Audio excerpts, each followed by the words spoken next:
제일 중요한 질문인 나는 왜 이 세상에 존재하고 있는가, 이것이 오늘 하나님 말씀에 써 있습니다. 다시 한번 본문으로 가보겠습니다.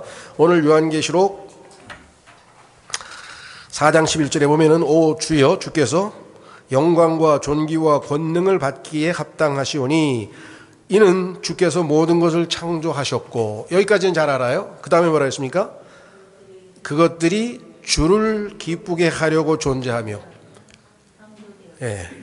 이 세상에 있는 모든 것들이 하나님이 창조하신 것을 우리는 아는데, 더더군다나 그것들이 창조한 다음에 하나님께서 지금 보존하고 계셔서 우리도 살아있고 자연 만물도 지금 당 생동하고 있잖아요. 이 모든 존재하고 있는 모든 것들이 없지 않고 있는 목적은 뭐냐? 하나님을 기쁘시게 하려고, 하나님께서 기쁨을 얻고 싶어서 즐거워하기 위해서 만들어 놓으셨다, 이렇게 써 있어요. 그러니까 내가 오늘 하루 밥 먹고 잠자고 일하고 뭐가 됐든지 간에 내가 오늘 24시간 살아있는 그 존재 목적은 하나님을 기쁘시게 하기 위해서 살고 있는 거라 이거죠. 이거를 놓치면 우리의 삶의 삶은 무의미한 것이에요. 하나님이 지으신 목적하고 안 맞잖아요. 그렇죠? 예. 에피소드 중에 이 6.25 때 소련군이 우리나라에 내려와가지고 이 사람들, 시민들 물건 다 이렇게 막 빼앗잖아요. 그 중에서 시계를 다 뺏어가지고, 너무 많이 뺏어가지고, 장화 있잖아요. 군화. 장화에다가 한 대여섯 개씩 발걸이처럼 걸고 다녔다는 거예요. 얼마나 우스워요. 시계라는 것은 손목에 차든 목에 걸든 어디 있든 간에 시간을 보기 위해서 그랬는데, 예? 발에다 걸고 장신구로 썼다면은 그 시계의 존재 목적은 잘못된 것이겠죠. 자, 그래서 우리는 오늘 하나님 말씀을 통해서 우리가 왜 존재하느냐, 가끔씩 그래요.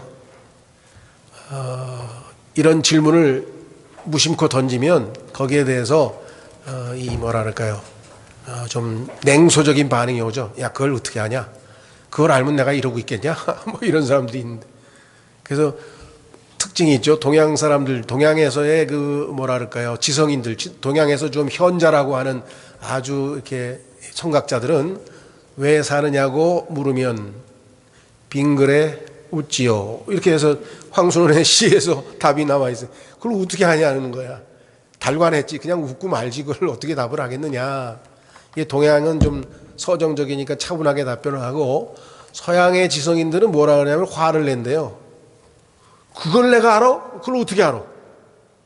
그렇죠. 그걸 왜 묻냐 이런 거죠. 그래서 오히려 화를 내면서 달걀을 낳는 것 같이 나는 숨을 쉬기 때문에 살고 있는 것 뿐이야. 뭘 의미를 찾느냐. 유명한 프랑스의 사르트르라고 하는 실존주의 철학자도 사람들이 자꾸만 왜 사느냐, 나는 왜 사는 거죠? 인생의 목적이 뭐죠? 인생의 의미가 뭐죠? 그걸 왜 물어봐? 없어. 의미도 없고 존재도 없고 목숨이 붙어 있으니까 사는 거야. 그걸 왜 자꾸 물어봐? 그래서 이제 신경질을 했다고 그걸 어떻게 하냐고 얘기를 했다 그러는데 얼마나 우스꽝스럽습니까? 그렇죠? 예. 근데 하나님께서는 명백하게 나를 지으신 분이 나를 통해서 기쁨을 얻기 위해서 지으셨다고 성경에 분명하게 말씀을 했기 때문에 내가 하나님을 조금이라도 기쁘시게 해드리면 나는 존재 목적에 부합되는 의미 있고 보람찬 인생을 산 거예요. 가난하게 살았던 불행하게 살았던 어떻게 살았든 간에 나의 삶을 통해서 나의 행동을 통해서 하나님께서 조금이라도 기쁨을 얻으셨다면 그거는 의미 있는 삶을 산 것이다. 자, 그렇다면 구체적으로 성경에서 하나님께서 무엇을 기뻐하시는가를 알면 우리가 그걸 하면 될 거 아니겠어요? 자, 성경이 한 7가지 정도를 살펴보려고 하는데요. 제가 이렇게 썼습니다. 앞부분에 인간을 포함한 모든 창조물의 존재 목적은 창조주이신 하나님을 기쁘시게 해드리는 것입니다. 성경에 정확하게 나왔죠. 잘 알아두세요. 왜냐하면요, 여러분 주변에 친구들 중에는 좀 괴짜가 있어요. 그래서 어느 날, 야, 너 하나님 있지? 그러니까, 야, 네 하나님이 왜 나를 만들었냐? 이런 사람이 있어요. 제 친구 중에도 멕시코에 간 그 친구 하나도 나한테 하도 전도를 하니까 처음에는 우습게 여기다가 자기가 아주 그냥 인생의 밑바닥까지 내려가가지고 그냥 도저히 어떻게 살 희망이 없으니까 한국에서 못 살겠다고 이혼하고 그냥 멕시코로 도망가 버렸어요. 도망가기 전에 나한테 묻더라고요. 나도 네 하나님을 믿고는 싶은데 네가 믿는 하나님이 나를 왜 만들었는데? 그때 여러분이 성경 구절에서 너를 통해서 하나님께서 기쁨을 얻고자 만드셨다고 성경에 써 있다. 너는 지금 하나님을 매우 슬프게 하고 있어. 왜? 하나님이 기뻐하시는 일을 안 하고 엉뚱한 반대되는 일을 하고 있기 때문에. 그러잖아요. 부모님이 자식을 통해서 기쁨을 얻으셔야 이게 보람이 있는 건데 자식 때문에 고통을 당하고 힘들면 얼마나 그 불행한 일입니까? 그렇죠? 자, 그러면 이렇게 제가 썼습니다. 그런데 타락한 인간은 창세기 3장에 타락이 있었죠? 타락한 인간은 성경에 보니까 이제 육신 안에 있게 되었다라고 성경에 써 있습니다. 그래서 더 이상 하나님을 기쁘시게 해드릴 수 없습니다. 육신 안에 있는 사람들은 하나님을 기쁘시게 할 수 없다. 이렇게 로마서 8장 9절에 써 있어요. 창세기 6장 상전에는 사람이 이제는 육체가 되어버렸다. 그래서 하나님께서 이제 육신 안에 있는 사람을 통해서는 기쁨을 얻을 수 없다. 그러나 예수님의 피로 구원받은 자들 안에는 하나님의 영이 거하심으로 이들은 더 이상 육신 안에 있지 않고 성령 안에 있게 되었습니다. 로마서 8장 9절에 예수님 믿는 사람은 이제 육신 안에 안 있다고 써 있어요. 다 성령 안에 있게 됐다 그랬어요. 그래서 이제 하나님을 기쁘시게 할 수 있는 자격 요건을 갖춘 거예요. 얼마나 감사합니까? 그렇죠? 그렇다고 해서 내가 하나님을 기쁘시게 하는 삶을 사느냐 안 사느냐는 이제 내 마음 먹기에 달려있는데 그래도 최소한 자격은 갖추었어요. 왜? 육신 안에 있지 않고 성령 안에 있게 되었잖아요. 다시 태어나서 거듭나서 하나님 성령 안에 있게 되었다라고 성경에 써 있다는 것이겠죠. 자, 그러면 이제 말씀을 통해 확인해보고 죄송합니다. 구체적으로 무엇이 하나님을 기쁘시게 하는 것일까요? 성경에 하나님께서 이렇게 이러이러한 일을 하면 우리 하나님이 기뻐하신다라고 써 있죠. 자, 그래서 적극적으로 실천해서 우리가 하나님을 기뻐하시는 삶을 살면 얼마나 보람 있고 의미 있는 삶을 살 것인가. 이것이 우리가 살아가는 목적이기 때문입니다. 첫 번째, 히브리서 11장 6절. 자, 한번 찾아보겠습니다. 성경에서 정말 위대한 구절이에요. 왜? 하나님을 기쁘시게 할 수 있는 방법이 거기 써 있어요. 온 우주 만물을 창조하신 그 위대하신 하나님을 내가 기쁘게 할 수 있는 방법이 하나 있어. 딱 하나 있어. 딱 하나. 하나님을 기쁘시게 할 수 있는 것 딱 하나. 자, 받들어 읽겠습니다. 그러나 믿음이 없이는 하나님을 기쁘게 할 수 없나니 그분께 가는 자는 반드시 그분께서 계시다는 것과 또 그분께서 부지런히 자신을 찾는 자들에게 보상해 주시는 분이시라는 것을 믿어야 하느니라. 하나님께서 일단 여러 가지 믿을 게 많지만 두 가지를 우선 하나님께 나아가려면 기본 전제로 두 가지를 믿어야 되는데 하나님이 계시다는 걸 믿어야 된다 그랬습니다. 나는 당연히 믿죠. 그런데 당연히 믿는 것 말고 하나님이 계시다는 것 나는 알고 있다, 믿고 있다, 머리로 믿는 거 말고 지금 그렇죠? 하나님께서 임재하고 계시는가. 이스라엘 백성들 하나님이 계신 걸 몰랐겠습니까? 다 알았죠. 그런데 하도 고통이 오고 재앙이 생기고 막 힘들어 죽겠으니까 나중에 한다는 소리가 전쟁에도 지고 패배하고 그러니까 한다는 소리가 야, 우리 가운데 하나님 계신 거 맞냐? 우리 가운데 하나님 계신 거 맞아? 라고 의심하면서 사는 그리스도인도 많아요. 정말 그 하나님 계신 거 맞아? 내 왜 하는 일마다 안 되고 이게 왜 이러지나? 오죽하면 필립 얀시라고 하는 기독교 작가가 하나님 나한테 왜 그러시는 겁니까? 라는 책을 이렇게 썼어요. 하나님은 우리 머리로 납득하려면요 항상 이 답밖에 안 나와요. 왜? 하나님한테 나한테 왜 이러는 거지? 내가 그렇게 무슨 신앙생활도 나름대로 열심히 하려고 그러고 그 최선을 다해서 하려고 하는데 왜 일이 이렇게 안 풀릴까? 뭐 등등등 있겠죠. 그렇죠? 자, 그래서 하나님이 항상 나와 함께 하신다는 것. 두 번째는 여기 보니까 부지런히 자신을 찾는 자들에게 보상해 주시는 분. 여기에서 개역성경에 부지런이란 말이 빠져 있어요. 이게 아주 마귀의 교활한 거예요. 교활한. 라오디게아 시대, 마지막 시대의 교회 시대에도요, 사람들이 하나님을 안 찾는 건 아니에요.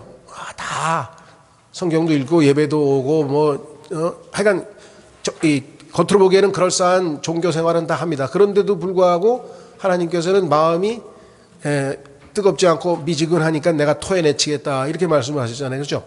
마찬가지로 하나님 찾는 사람 다 찾죠.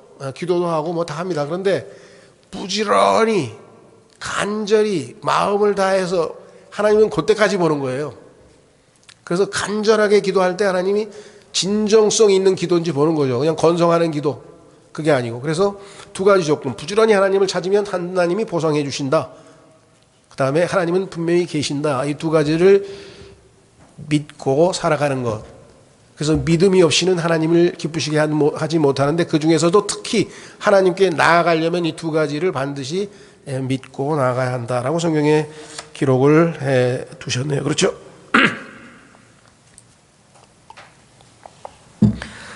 자, 그래서 우리의 그 부족함, 불충, 하나님 앞에 내세울 게 하나도 없지만 하나님께서는 하나님을 신뢰하는 것, 하나님을 믿는 자들에 대해서 첫 번째로 기뻐하신다. 그래서 여러분이 예수님을 믿었다고 하는 그때 하나님께서 얼마나 기뻐하셨겠어요.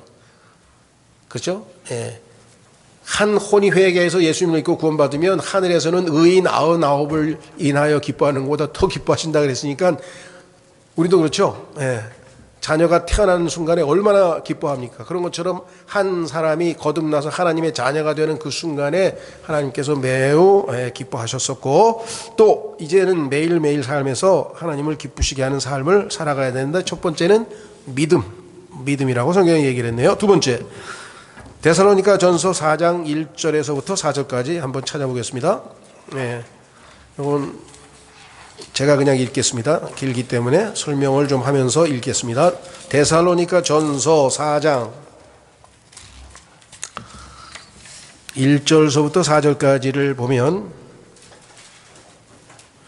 그런즉 형제들아, 또한 우리가 주 예수님을 의지하여 너희에게 간청하고 권면하노니, 너희가 어떻게 걸으며 하나님을 기쁘게 해야 할지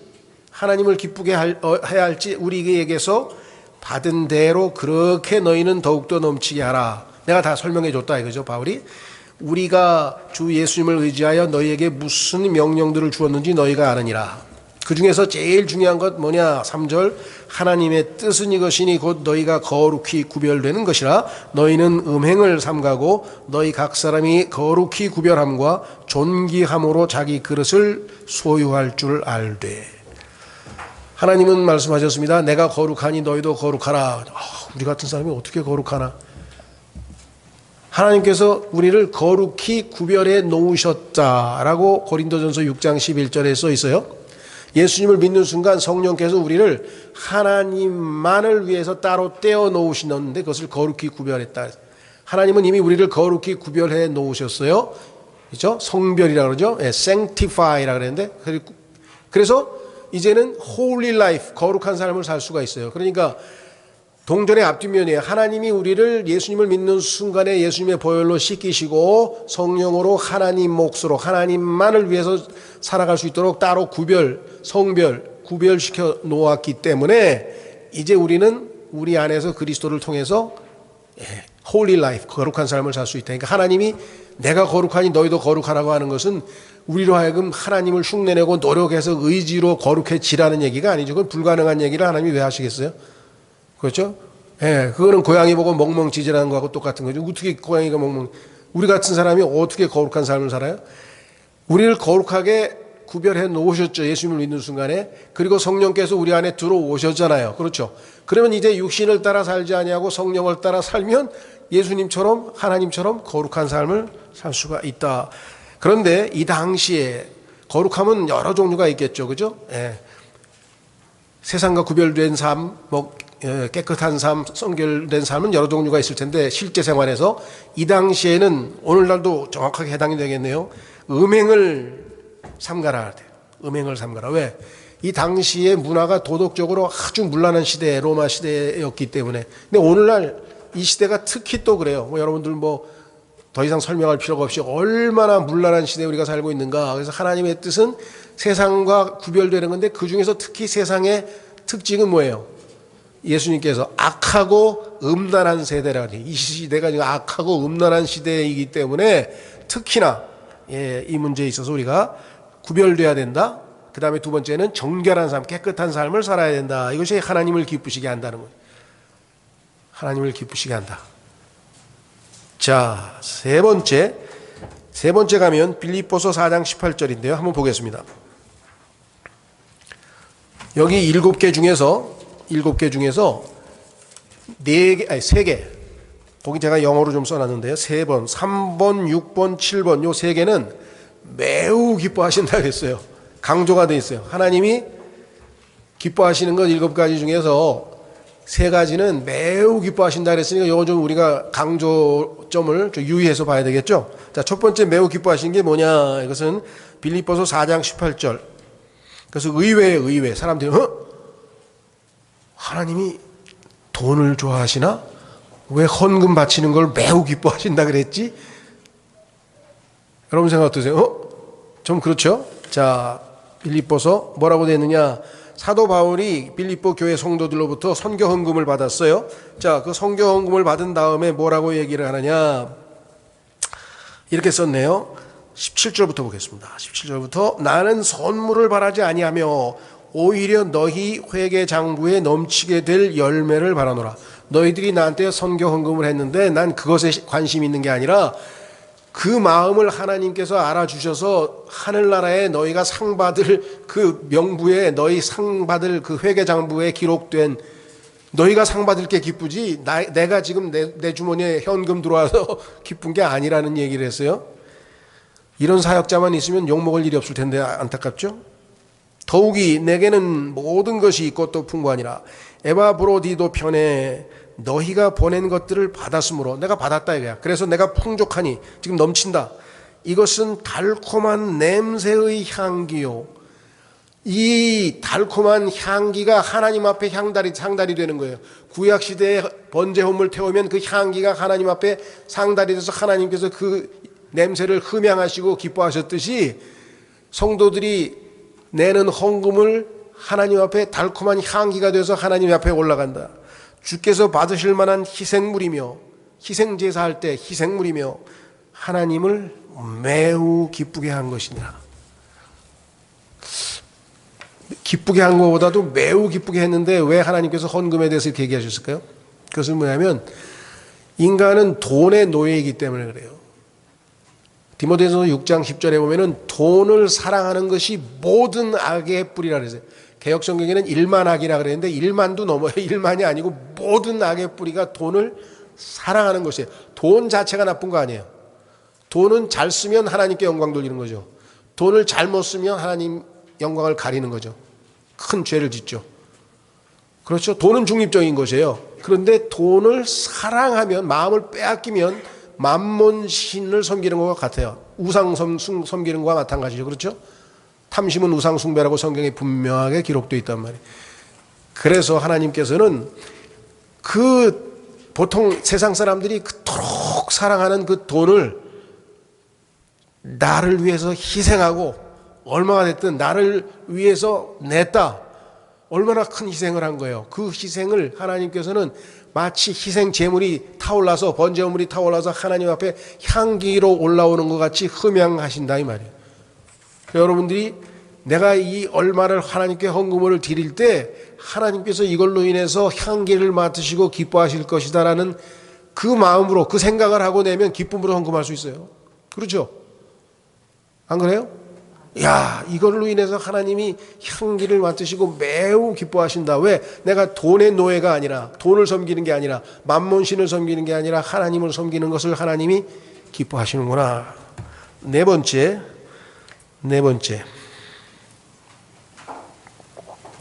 디모데후서 2장 4절에 한번 가보겠습니다. 디모데후서 2장 4절에 가면 여러분과 제가 좋은 군사로 하나님의 좋은 군사라래 군인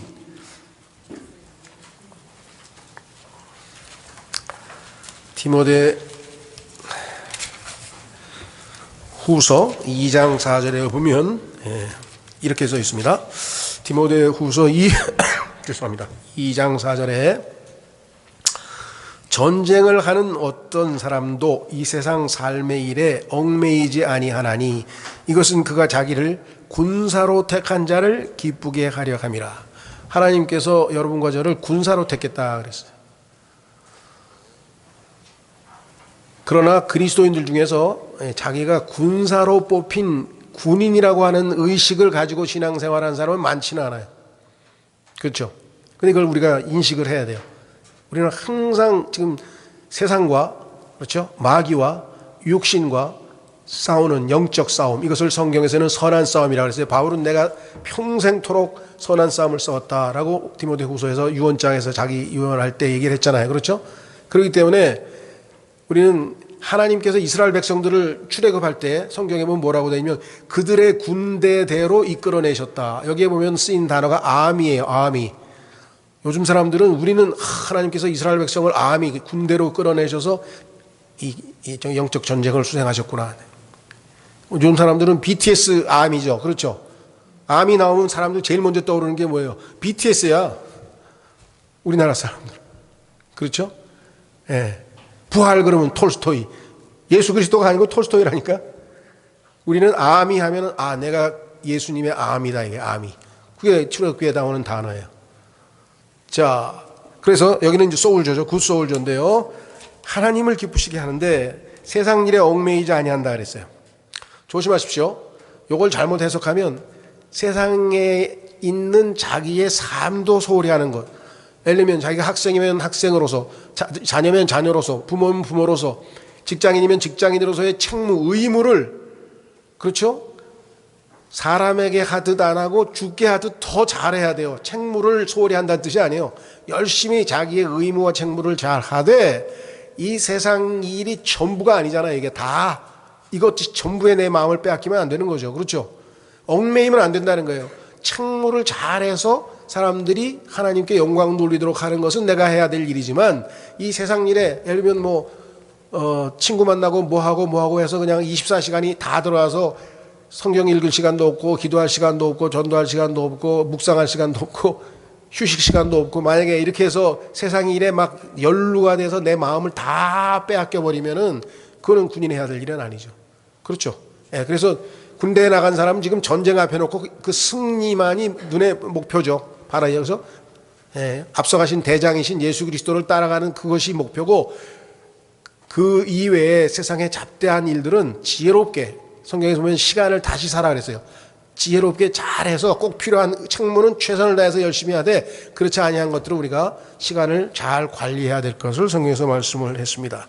자, 그래서 나는 군인이기 때문에 나를 군사로 뽑아주신 주님을 위해서 영적 전쟁을 수행하는 것, 이것을 하나님이 기뻐하신다 이 말이에요.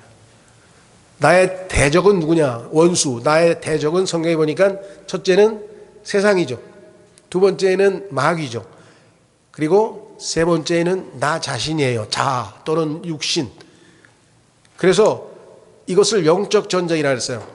옆에 있는 친구랑 교회 형제랑 직장 상사랑 나를 미워하는 사람, 그 누구하고의 전쟁은 다 육적인 전쟁, 그런 전쟁이 아니고 성경에서는 선한 전투라. 선한, 바울이 얘기했죠. 나는 선한 싸움을 싸웠다. 일생 내내 이 세 가지 적을 우리가 물리치고 승리하는 일을 할 때 하나님께서 기뻐하신다. 나를 뽑아주신 분을 기쁘시게 할 수 있다. 다섯 번째 고린도전서 1장 21절에 보면은 하나님께서는 복음 선포의 어리석은 것으로 구원하시는 것을 기뻐하신다. 자, 한번 성경을 찾아서 읽고 좀 설명을 해보도록 하겠습니다. 고린도전서 1장 21절에 보니까 하나님이 기뻐하시는 일 중에 하나가 뭐냐? 이 세상의 지혜에 있어서는 세상이 지혜로 하나님을 알지 못하였으므로 하나님께서 복음 선포의 어리석은 것으로 믿는 자들을 구원하시는 것을 기뻐하셨도다. 하나님께서 기쁨을 얻는 것 중에 하나는 뭐냐면 이 세상에 아직 예수님을 믿지 않는 사람들이 복음을 듣고 믿음으로 예수님을 받아들이면 하나님께서 기쁨을 얻는다, 이렇게 나와 있죠. 그런데 이 세상은 어떻게 생각하느냐? 뭐라고 되어 있냐면요, 복음 선포의 어리석은 것이라 그랬어요. 그래서 사람들이 복음을 잘 안 전해요. 저도 잘 많이 전하지 못하는데, 왜냐? 사람들이 복음을 전하면 무식하다 그래요. 야, 저렇게 무식할 수가. 예수 그리스도 영접합니다. 믿습니다. 야, 그 순간에 구원받아서 저 사람 죽으면 지옥 안 가고 하늘나라 간대. 그리고 영원한 생명을 받았대. 야, 대단한 사람들이야. 그 조롱거리가 되죠. 조롱거리. 그렇죠. 어리석다 그러고 조롱거리가 되지, 복음을 전하는 복음의 내용이 사람들에게 소위 똑똑하다는 사람들 앞에 어필을 하질 않아요. 그래서 눈치를 보는 거예요. 내가 우리 과장님한테 이 얘기하면 아이 미친놈, 야 일이나 해. 그러겠지? 내 친구한테 이 얘기를 하면 야 그렇게 할 일이 없냐? 그러겠지? 뭐 이러다 보니까 뭐야. 그러니까 예수님이 그렇죠. 조롱당하고 예수님께서 세상 사람들로 비웃음 당했듯이 그걸 각오를 해야 돼. 수치를 좀 당할 각오를 좀 해야 돼요. 저도 과거에 지금도 기억이 나나요? 저 대학교 때 은사신데 그때 아마 대학원 박사 과정 같아요. 하여간 이문동에 있는 한국외국어대학에서 강의를 이렇게 막 하시다가 이 사람들이 내가 그리스도인인 걸 아니까 가끔 놀려요. 예, 가끔 놀리는데 하루는 딱 보더니 그 문학 작품 내용이 지옥이라는 얘기가 나왔어요. 그러니까 야 여기에 지옥 믿는 사람이 하나 있지 아마 너지. 그래서 네 그랬더니 역시 용감하구만. 예, 하여간 성경에 나와 있는 내용을 문자 그대로 믿는다 그러면 하여간 조롱거리가 되거나 욕먹을 각오를 하셔야 돼요. 예. 대한민국에 이제 어떤 그 똑똑한 사람이 박사학위도 있고 막 그러니까 우리나라에서 막 학문적으로도 굉장히 똑똑한 사람인데 예수님을 믿는 사람이에요. 근데 그 사람을 보고 다른 똑똑한 사람들이 아주 죽겠다는 거예요. 왜? 내가 아는 사람들은 대부분 예수 믿는 사람 멍청한데 왜 너는 이렇게 똑똑한 놈이 예수를 믿냐. 그래서 정말 똑똑한 사람 중에서 예수 믿으면 그것도 참 하나님께서 영광 받으시는 거예요. 바울 같은 사람도 굉장히 똑똑한 사람이었거든요. 이 당시로 치면. 근데 대부분은 뭐 똑똑하지도 않고 그냥 평범 이하, 그죠? 예. 중하 아니면 하에 속한 사람들이 성경에 보니까 주로 하나님께서 예수님을 믿는 대상이야. 그러니까 그게 일부러 그런 게 아니라 사람들이 세상에 좋은 것으로 많이 가지고 있는 사람은 예수님에 대해서 관심을 가질 마음의 여유가 없어요. 우리는 마음은 일정한 용량이 있을 거 아니에요. 즐겁고 재밌는 일이 많은데 왜 예수님을 찾겠어요? 아무런 재미도 없고 괴롭고 힘들고 이러면 그런 사람들 중에 이제 병에 걸린 사람 내일 모레 뭐 1년 있다 죽는다 그러면 이 사람이 뭐가 바랄 게 있어요? 아유 죽으면 지옥은 안 가야지 그 생각밖에 더 하겠어요? 그렇죠. 그러니까 정말 이 세상에 평범한 사람들에게 복음 전하는 게 그렇게 어려워요. 왜? 전혀 관심을 끌 만한 내용이 아니야. 그리고 조롱이 돼. 그래서 하나님은 아예 써놔서 복음 전도의 어리석은 것으로. 그래서 여러분과 저는 어리석어질 각오를 하고 복음을 전하는 수밖에 없어요. 욕먹을 각오를 하고. 그러니까 예수님도 그렇게 조롱당하고 복음, 바울도 마찬가지고 그 길을 가는 거예요. 그렇죠? 네. 그런데 복음은 뭐예요? 하나님께서 믿는 자들에게 구원을 주시는 하나님의 권능이라고 로마서 1장에 써 있잖아요. 이 어마어마한 권능을 가지고 있어. 이거는 마음을 열고 자기가 살던 삶에서 돌이켜서 회개하고 하나님 앞에 나와서 예수 그리스도를 통해서 나에게 이루어 주신 주님의 구원을 믿습니다 하고 예수님을 영접하는 순간 구원이라고 하는 어마어마한 권능으로, 그죠? 구원이 임하는 거예요. 그래서 하나님의 아들들이 되는 권능을 우리에게 주셨다고 요한복음 1장에 말씀하셨죠. 그렇죠? 사람들은 이걸 모르지만 우리는 알잖아요. 그래서 바울은 뭐야? 내가 복음을 부끄러워하지 아니하노니. 이 복음의 권능을 모르니까 저 사람들이 뭐 비웃고 뭐 그러지. 복음의 권능을 안다면 당연히 자랑스러워하죠. 그렇죠? 부끄러워할 이유가 없죠. 이것이 유일하게 사람을 영원한 지옥에서 하늘나라로 옮길 수 있는 유일한 수단이고, 그렇죠? 영원한 생명을 얻을 수 있는 수단이고, 사람을 아주 그냥 이 뭐랄까 호련히 놀랍게 변화시키는 능력이고, 이게 다 복음의 권능이라는 것을 우리는 잘 알고 있습니다. 자, 그래서 복음 전하는 것도 하나님이 기뻐하신다 이렇게 썼네요. 여섯 번째 히브리서 13장 16절. 히브리서 13장 16절에 보니까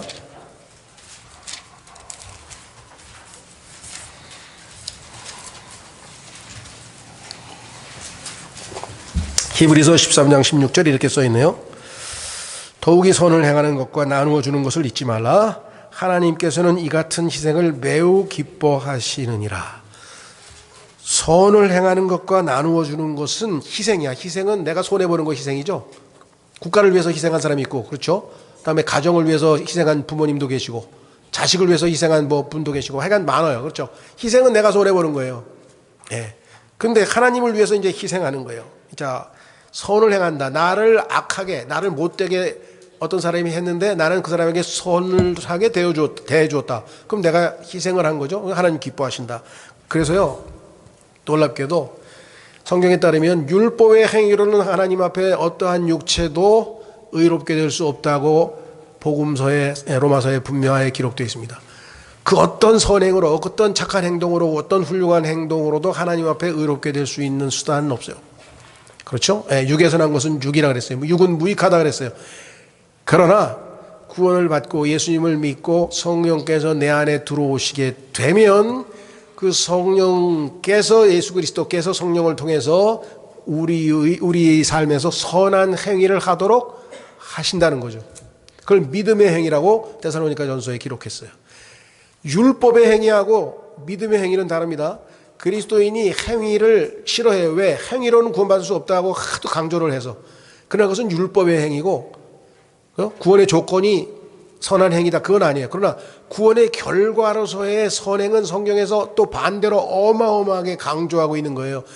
그것이 야고보서예요. 믿음이 없는 행위는 죽은 믿음이라는 얘기는 구원과 관련된 얘기가 아니야. 구원은 받았지만 그 이후의 삶에서 믿음으로 선한 행위를 하지 못하면 무슨 이유, 목적이 뭐냐, 이게 구원받은 목적이 우리로 하여금 선한 일을 하도록 믿음을 주셨는데 그 믿음을 가지고 가슴속에 가만히 가둬놓고 저장해놓고 활용을 안 해서 바깥으로 의롭고 선하고 그런 행동이 안 나오면 무슨 의미가 있냐면 그 행동을 할 때 그 행위로 인해서 참으로 행복해진다. 야고보서 1장에 그리스도인이 행복해지려면 믿음을 간직하는 것뿐만 아니라 그 믿음이 바깥으로 표출돼서 선한 행위로 나타나야 된다. 그게 야고보서의 가르침이에요. 야고보서의 행위로 구원받는다는 것 전혀 아니고 핵심이. 자, 그래서 하나님께서는 여기서 선을 행하는 것. 자, 확인해 보겠습니다. 이건 정말 중요한 구절이네요. 에베소서 2장 8절. 에베소서 2장 8절에서 10절까지. 제가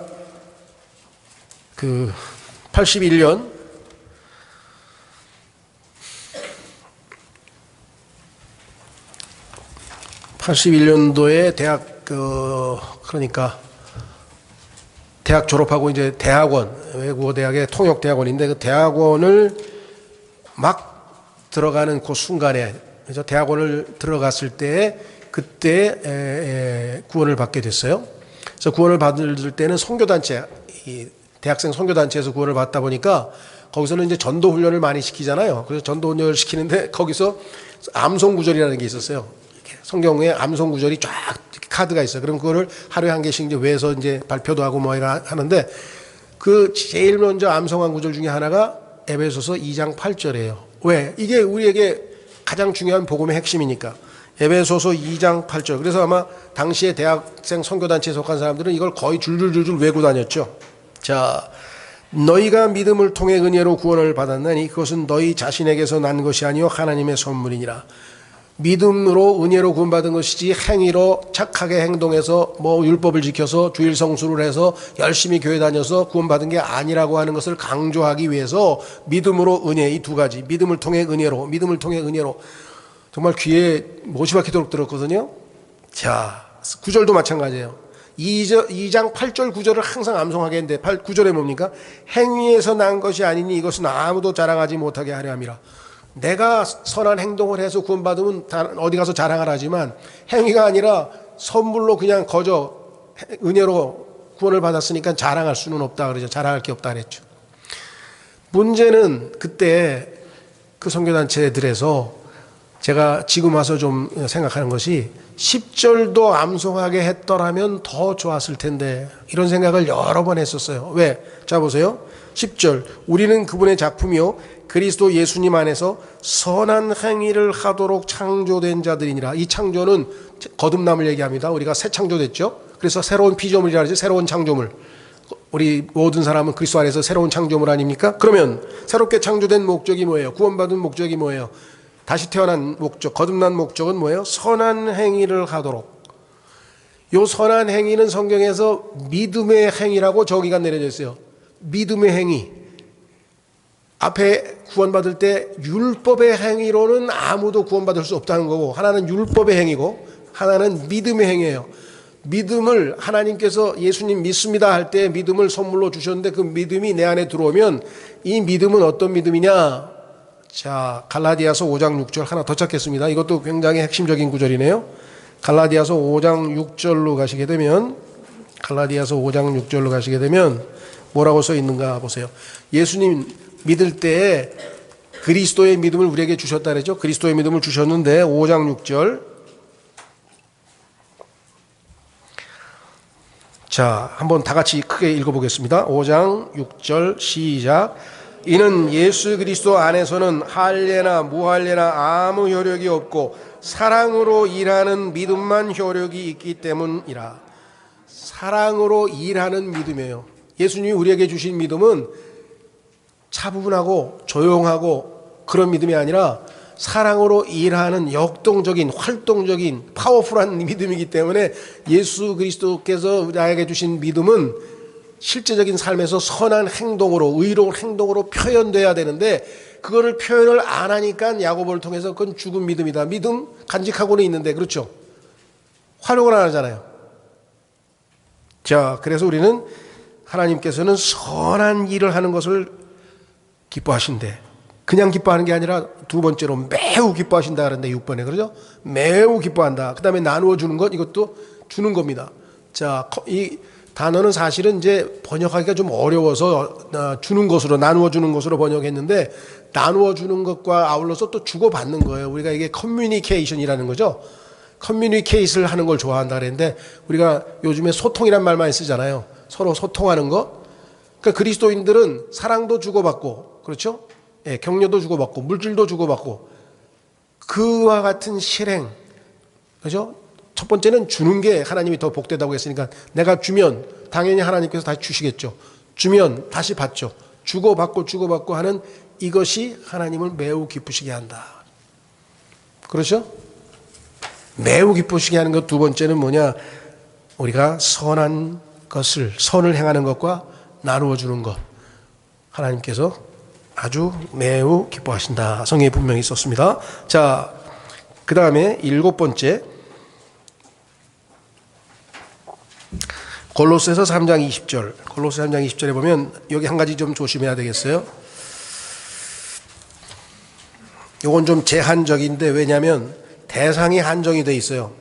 골로새서 3장 20절 골로새서 3장 20절 이렇게 써 있네요. 죄송합니다. 골로새서는 제가 잘못 찾았네. 골로새서 3장 20절에 보면은 이렇게 써 있어요. 자녀들아 모든 일에 너희 부모에게 순종하라. 이것이 주를 매우 기쁘게 하느니라. 그래서 이제 조심하셔야 될 것은 여기서 얘기하는 자녀들은 보통 우리가 얘기하는 성경적 차원에서 봤을 때에는 나이 제한이 있어요. 그러니까 성경에서 children이라고 얘기했을 때는 성인은 아니에요. 자, 여러분들 요한 1서에 보면은 그 영적 성장에 대해서 3단계로 얘기했어요. 그래서 뭐라 하면은 어린 자녀들아, 그래서 little children, 어린 자녀들아, 너희가 하나님을 아버지라고 부르니 얼마나 복되냐. 그죠? 우리 예수님 믿으면 우리는 이제 하나님을 아버지라고 부를 수 있잖아요. 그 다음에 조금 성장하면 청년들이라 그래서 영맨, 청년들아, 너희는 강하다고 해요. 아까 얘기했던 영적 전쟁에서 믿음으로 말씀의 칼로 승리하고 마귀를 물리치고 영적 전쟁에서 승리하니까 너희는 참 강하구나. 그러니까 청년 정도 수준이 되면 마귀에게 당하지 않고 오히려 이겨낼 수 있는 믿음이 있게 된 것을 얘기를 했죠. 그렇죠? 그 다음에 아비들아 그래서 아비 아버지 믿음의 수준이 아버지의 수준에 이르면 단지 하나님을 아버지로만 부르는 정도가 아니고 죄 용서받은 사실만 한 게 아니라 하나님 그분은 처음부터 계신 분이시다라고 훨씬 더 하나님을 드높이는 거예요. 자, 여러분들 경배와 찬양이라는 소리 많이 들어봤죠. 그렇죠? 예, 한때 유행처럼 번졌었는데요. 그 자체는 나쁠 거 없어요. 성경에서 그리스도인이 제일 많이 해야 될 게 두 가지니까 경배와 찬양. 그런데 그것을 곡해서 마치 약간의 은사주의 분위기를 해서 그냥 똑같은 노래를 막 수십 번을 막 또 부르고 하고 막 이렇게 뭐 월십 댄스 막 하여간 그 자체가 참 이 뭐라 그럴까요? 하나님을 드높이기 위해서 한다고 했지만 실제적으로 보면은 거의 막 본인들이 자아 도취가 돼서 그 움직이는 그런 모습들을 보여요. 성경에서 우리가 사용하는 경배, 하나님께서는 영과 진리로 경배하는 자를 찾고 계신다 그랬을 때 경배라고 하는 말하고 그다음에 하나님을 우리가 찬양하기 위해서 우리를 구원하셨다고 할 때 에베소서 말씀대로 찬양인, 이게 좀 용어가 혼동이 돼 있어요. 보통 찬양이라고 하면은 우리는 저희 교회도 뭐 이제 찬양대 뭐 임마누엘 찬양대 하면서 찬양하고 싶은 분들이 만들어서 찬양을 하는데 꼭 노래하고 관련된 것만은 아니에요. 노래는 이제 우리가 찬송이라고 이제 하면 되겠고, 찬양한다, 하나님을 찬양합니다 할 때 그 찬양이라는 praise the Lord, praise란 말은 하나님께서 나에게 무언가를 해 주실 때 하나님 감사합니다, 그것을 찬양이라 그래요. 하나님 나를 이 땅에 태어나게 해 주셔서 감사합니다. 구원받게 해 주셔서 감사합니다. 부모님을 주셔서 감사합니다. 직장도 주셔서 감사합니다. 자녀도 주셔서 감사합니다. 뭐가 됐든지 간에 하나님께서 해 주신 것에 대해서 감사하는 마음을 입술로 고백하고 표현하고 또 찬송으로 노래도 부를 수도 있고, 그리고 보통 찬양이에요. 그렇죠? 그런데 아까도 했잖아요. 하나님 나의 아버지가 되어주시고 나를 용서해 주시고 그런 것에 대해서 우리가 얼마든지 찬양할 수 있죠. 그런데 경배라고 하는 것은 찬양보다는 한 단계가 좀 높아지는 거예요. 그건 뭐냐면 하나님이 나를 뭐 해주시고 뭘 해주시고 그래서 감사합니다가 아니라 해주시고 안 해주시고에 관심이 없이 하나님이 어떠하신 분이기 때문에 그분을 높이는 거예요. 하나님은 처음부터 계신 그분입니다. 하나님은 영원히 거룩하신 분입니다. 만물의 창조자이십니다. 전지전능하신 분이십니다. 그 하나님이 어떠하신 분인지를 그냥 알기 때문에 나에게 뭐 해주시고 안 해주시고 하면 상관없이 항상 그분 앞에 엎드려서 그분을 드높이는 거예요. 그걸 경배라 그래요. 경배. 그러니까 하나님이 누굴 찾냐? 영과 진리로, 오후에 이제 할 텐데 진리로 경배하는 자를 찾는다 그러는데, 사람들이 찬양을 많이 해요. 기도할 때 보면 굉장히 감사합니다, 감사합니다, 감사합니다 그 얘기 많죠. 얼마나 많은지 몰라요. 저도 찬양하면서 그렇죠. 예. 팬데믹이 뭐 이 정도에서 그래도 어느 정도 해소돼서 너무 감사합니다, 감사합니다, 감사합니다 하루 종일 감사할 게 뭐 찬양. 근데 경배는 그렇게 많이 못해요. 경배는 제 입에서 참으로 긍휼이 많으신 분, 하나님은 긍휼이 많으신 분입니다. 하나님은 정말 놀라우신 분입니다. 전능하신 분입니다. 하나님은 능력이 많으신 분이시고, 하나님은 지혜가 많으신 분이시고, 하나님은 사랑이 많으신 분이고 거룩하신 분이고, 하나님은 어떠하신 분입니다. 그렇기 때문에 마땅히 영원토록 경배받으시기 합당합니다를 하는데, 대부분 교회에서 대표 기도할 때도 보면 우리가 앞부분은 몇 개 짧잖아요. 그죠? 그리고 뒤에 가서 이제 감사합니다 길게 나오잖아요. 예. 그러니까 뭐 그건 잘못된 건 아닌데, 이 경배는 뭘 해 주셔서가 아니라 하나님이 어떠하신 분인지 알면 그게 영적으로 한 단계 아버지 정도 수준이 된다고 요한일서에 나와 있잖아요. 그렇죠? 예. 자, 그래서 이 단계가 있는데 여기에는 little children이라 그랬어요. 그러니까 예를 들면 자식이 지금 이제 나이가 그래도 40이 넘었는데 부모가 너 성경에서 나한테 순종하라 그러는데 왜 순종 안 하냐고 그러면 안 돼요. 그건 하나님 말씀을 왜곡시키는 거예요. 왜? 그 아들의 머리는 그리스도야. 성경에 보니까 어머니 아버지가 아니에요. 남자의 머리는, 즉 결혼한 남자의 머리는 그리스도고 여자의 머리는 남편이에요. 남자예요. 그렇기 때문에 어린아이들, 즉 뭐 우리로 치면 뭐 고등학교 밑에 정도 아니면 중학교 밑에 정도서부터 거기까지는 하나님께서 부모들에게 권위를 위탁했기 때문에, 위임했기 때문에 부모의 말을 듣는 것이 곧 하나님의 말씀에 순종하는 거야. 그래서 그러기 때문에 하나님이 기뻐하시는 거야. 그러나 이미 그 children, 자녀의 수준에서, 어린아이의 수준에서 넘어서서 성인이 됐는데 그리스도를 머리로 하고 있고 그 그리스도께서 원하시는 삶을 살고 싶은데 부모가 반대되는 요구, 그 그리스도를 위해서 사는 삶이 아니라 다른 삶을 살려고 요구했을 때는 오히려 하나님 우선이 돼야 되는 거예요. 이걸 조심하셔야 돼요. 그렇죠? 예. 그렇다고 해서 뭐 부모를 아니죠. 공경해야 되고 하지만 우선순위가 있어요. 하나님과 부모님 사이에 어떤 것을 택해야 될 땐 당연히 하나님을 선택을 할 수밖에 없는 거예요. 그렇죠? 예. 이걸 우리가 좀 조심해야 됩니다. 그래서 예를 들면 만약에 여러분이 뭐 한 지금 25살, 30살 된 자녀한테 왜 내가 시키는 대로 안 하냐? 이렇게 요구할 수가 없는 거예요. 나는 네가 너의 머리가 그리스도니까 그리스도께서 원하시는 삶을 살았으면 좋겠다.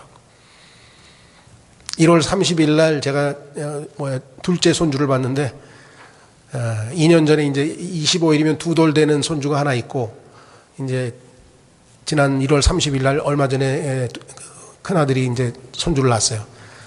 그러니 막 애 이름을 짓는다고 막 그냥 막 한 달, 2달 동안 뭐 난리법석을 치더라고. 막 이렇게 졌다 저렇게 졌다.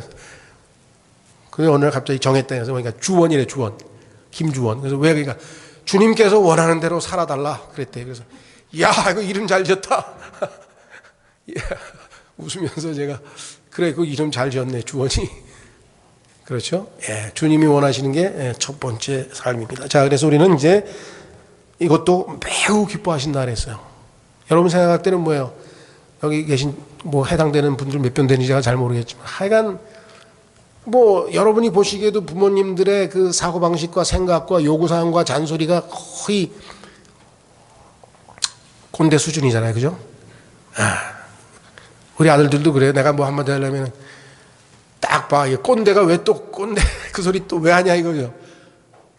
그래서 저는 이제 잔소리 안 해요. 그냥 하나님 앞에 하나님 저 아이가 자기의 머리가 그리스도라고 하는 사실을 잊지 말고 살아가게 도와주십시오.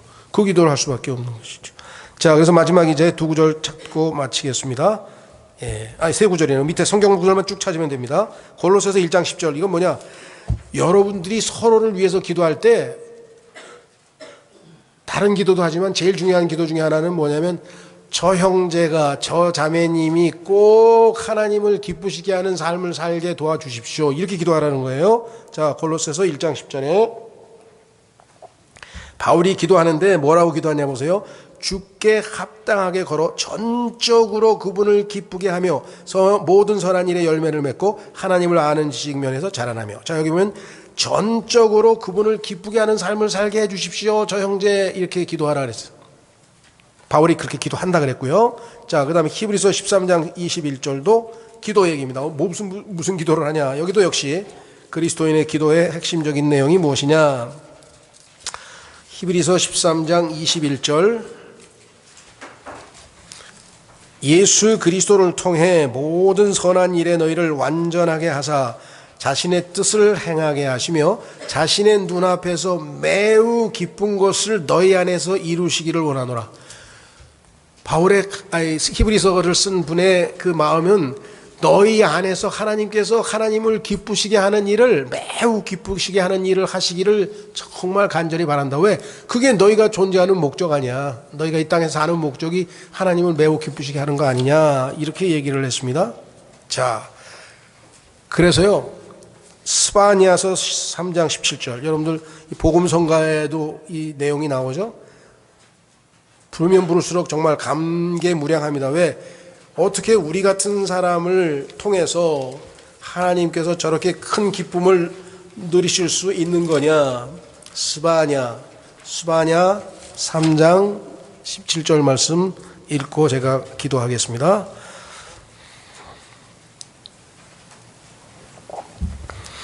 내 한가운데 계시는 주 내 하나님은 강력한 분이시니 그분께서 구원하시고 너로 인해 기뻐서 즐거워하시며 친히 사랑하는 가운데 안식하시고 너로 인해 노래를 부르며 기뻐하시리로다. 하나님께서 우리 때문에 노래까지 부르면서 기뻐하신다? 흥이 나서 노래까지 부르시면서 기뻐하신다. 이게 지금 상상이 되나요? 왜냐? 여러분과 제가 예수 그리스도를 만나는 그날에 요한일서 3장에 따르면 3장 3절에 따르면 예수 그리스도께서 나타나셔서 우리가 예수 그리스도를 만날 때 우리가 예수 그리스도처럼 된다 그랬어요. 예수 그리스도처럼 된다고 변화된다 그랬어요. 그런데 마태복음 3장에서 예수님이 하나님의 뜻을 수행하기 위해서 공생애로 이제 공적인 삶을 십자가로 가기 위해서 삶을 살기 위해서 침례를 받으시는 순간에 성령께서 하늘에서 내려오시고 하늘에서 하나님께서 보라 이 사람은 내가 사랑하는 아들이요 내가 그를 매우 기뻐하노라. 예수님을 보시면 하나님은 기쁨이 넘치시는 거예요. 마태복음 17장에서도 이제 변형산에 올라가셔서 이제 십자가를 곧 지실 상황까지 왔는데, 그때도 뭐예요? 모세와 엘리야가 나타나서 예수님과 대화하고, 그 순간에 하나님께서 보라, 이는 내 사랑하는 아들이요 내가 그를 매우 기뻐하노라. 그 다음에 한마디 더 붙였어요. 너무나 간단해. 뭐야? 너희는 그의 말을 들어라. 성공하는 인생은요, 바로 이거예요. 예수님이, 하나님이 말씀하신 거, 내 아들의 말을 들어라. 시편 2편에서는 내 아들에게 입 맞추라. 내 아들을 사랑하고 내 아들의 말을 듣고 내 아들을 존귀히 여기고 내 아들을 네가 어떻게 대하느냐에 따라서 네 인생은 결정이 된다는 거예요. 왜? 하나님은 아들을 드높이고 아들에게 잘해주는, 아들에 순종하는 사람들을 다 복 주시기로 하신 것이기 때문에 그렇겠죠. 자, 그래서 수반년서에서는 하나님이 이렇게 우리를 기뻐하시는 이유는 우리가 예수님처럼 되기 때문에 예수님으로 인해서 기뻐하셨던 그 기쁨을 우리를 통해서도 얻고 싶으신 것이겠죠. 그렇죠. 이 사실을 알고 조금이라도 의식하면서 하루하루를 산다는 것은 정말 복된 인생입니다. 그렇죠? 예. 얼마나 감사해요. 사람들은 그냥 왜 사느냐고 물으시면 빙그레 웃지요 뭐 하면서 왜 사는지를 몰라. 오죽하면 일본 그 금융회사 은행 직원이 자살까지 했겠어요. 너 살아야 될 이유가 뭐야? 아무도 날 찾지도 않는데. 멍청하죠. 왜? 하나님을 기쁘시게 할 수 있는데, 하나님이 그걸 기쁘시게 하려고 지었는데 그 자기가 태어난 목적을 모른 채 그렇게 허망하게 자살하고 말았잖아요. 이 시간에 하나님께서 정말 우리를 얼마나 사랑하시고 우리를 통해서 기쁨을 얻으시고 그 기쁨은 우리에게 다시 돌아옵니다. 그렇죠? 예수님 말씀 따라. 그래서 복된 인생을 살게 해주신 것 하나님 감사합니다. 하나님을 기쁘시게 하는 삶을 살 수 있도록 늘 함께 해주시고 도와주십시오. 여러분과 제가 다 같이 짧게 기도하고 제가 대표로 기도하겠습니다.